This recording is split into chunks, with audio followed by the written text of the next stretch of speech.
Welcome to the Pokelympics. Today, we will be mathematically calculating which Pokemon is the strongest. Not strongest as in good and competitive, but strongest as in which Pokemon can produce the most amount of energy over its lifetime. In joules. We are going to be taking information straight out of the Pokédex and use math to calculate the true strength of a Pokemon. This means that a Gyarados who can destroy a town in a single night is stronger than Pikachu, who roasts hard berries with electricity to make them tender enough to eat. Even though in the actual game, a max special attack max speed modest Pikachu with Light Ball can knock out an adamant max speed max attack Gyarados twice with a single Thunderbolt, all the while outspeeding it. This also means that we will not be taking into account their abilities or moves that they learn. Lastly, no infinite energy. Sorry Victini, but that wouldn't be so interesting to compare with. So I did the math, and I'm gonna rank the 10 most powerful Pokemon from merely catastrophic to this creature should not exist and its existence is an insult to thermodynamics.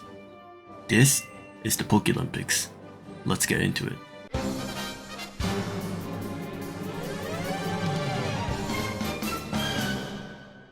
In 10th place, the athlete who showed up punched harder than anything has ever punched and still came in last. Machamp. It has 4 arms, and the Pokédex says it can launch 1000 punches in 2 seconds. That's 500 punches per second, and let's say each punch travels a meter. Each arm weighs approximately 20 kilograms, so the time per punch is 0.002 seconds, and the arm velocity is 1 divided by 0.002, which is 500 meters per second. That's faster than the speed of sound. Every single punch breaks the sound barrier, and the kinetic energy per strike, calculated by 1/2 times mass times velocity squared, is equal to 2.5 million joules. So let's multiply it by 500 punches per second for the continuous power output, and that gives us 1.25 times 10 to the power of 9 watts. Let's assume that Machamp actively punches at this rate for 5 years of its life. That's 157,680,000 seconds of punching. So the total career output would be 1.97 times 10 to the power of 17 joules. That's 197 quadrillion joules just from punching. And each arm is moving fast enough that the friction with the air causes localized atmospheric ignition on every strike. Machamp is producing a continuous series of miniature sonic booms for 5 years of its lifetime. But this guy is only 10th place. The bar has been set. It already is absurd. But everything above this gets even more absurd. Tyranitar. The Pokédex entry reads, if it rampages, it knocks down mountains and buries rivers. Knocking down a mountain isn't just hitting it hard. You have to overcome the entire structural and gravitational binding energy of a geological formation. Based on standard cratering models, physically shattering a small mountain requires an explosive yield of roughly 1 gigaton of TNT, which is 4.184 times 10 to the power of 18 joules per mountain. Let's assume that Tyranitar knocks down 10 mountains over its lifetime, which is frankly a conservative estimate for something that does this while rampaging is a personality trait. So the total energy from shattering mountains over its lifetime would be the energy from shattering 1 mountain times 10, which gives us 4.18 times 10 to the power of 19 joules. This is more than double Machamp's entire career, achieved by knocking down 10 mountains as a casual tantrum. Also note that it buries rivers, plural, as a side effect of the mountain thing. Tyranitar is geologically rewriting the landscape, and the rivers are basically an afterthought. But it's still 9th place. Entei. The Pokédex says, volcanoes erupt when it barks.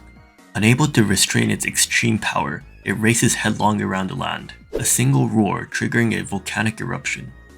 The 1980 eruption of Mount St. Helens, one of the most well-documented volcanic events in modern history, released the energy equivalent of 24 megatons of TNT, which is around 10 to the power of 17 joules per roar. We assume that Entei roars around 100,000 times over its lifespan, which, if anything, is underselling how much a legendary volcano dog probably roars. So if each roar is 10 to the power of 17 joules, then in total, we get 10 to the power of 22 joules. That's 10 sextillion joules, 100,000 volcanic eruptions over a lifetime, but it's still 8th place. Regieleki. The Pokédex says it is capable of creating all of Galar's electricity. Galar is geographically based on the United Kingdom, The UK's annual electricity consumption is approximately 300 terawatt hours. So if we convert that, we get 1.08 times 10 to the power of 18 joules per year, and 3.42 times 10 to the power of 10 watts continuously. Now, Regieleki is an ancient legendary golem, just like the other Regis. So let's assume that its lifespan is 10,000 years. That's 315,360,000,000 seconds of continuous generation. So the total career output would be 1.08 times 10 to the power of 22 joules. 10,000 years of powering the entire electricity grid of a nation. Regieleki has been quietly running the lights since before recorded history, and nobody thought to plug anything into it until recently. But here's where it gets interesting. Because the thing that beats Regieleki is not another legendary. It's not even a rare Pokemon. It's Magneton. You heard me. Magneton is just 3 Magnemites stuck together with magnetism. It's a fairly common Pokemon, and you can find them in power plants. People catch them regularly, and quite frankly, nobody would be impressed by someone having a Magneton. But the Pokédex entry for Pokemon Emerald reads, it generates powerful radio waves that raise temperatures by 3.6 degrees Fahrenheit within a 3,300 foot radius. 3,300 foot is 1,005 meters. That's a sphere of heated air over a kilometer wide, and 3.6 degrees Fahrenheit is 2 kelvins. Which, it doesn't sound like much, but let's do the math. The volume of this sphere comes out to be 4.26 times 10 to the power of 9 cubic meters, and the mass of the air in that volume at standard density is 5.22 times 10 to the power of 9 kilograms. Now, let us calculate the energy required to heat that air by 2 kelvins using the specific heat capacity of the air. This gives us 1.05 times 10 to the power of 13 joules. And here's the critical detail. Heat dissipates.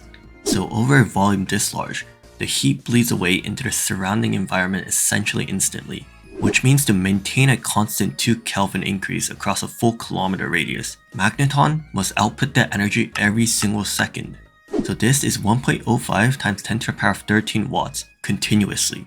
And over a lifespan of 100 years, or 3,153,600,000 seconds, that comes out to be 3.31 times 10 to the power of 22 joules. So Magneton, a Pokemon that you can easily find, outperforms a 10,000-year-old legendary golem on total lifetime energy output, just by being mildly warm in a large radius for 100 years. Regieleki is merely powering a nation, but Magneton is just slightly heating a large sphere of air, and it wins. But we aren't even in the top 5 yet. In number 5,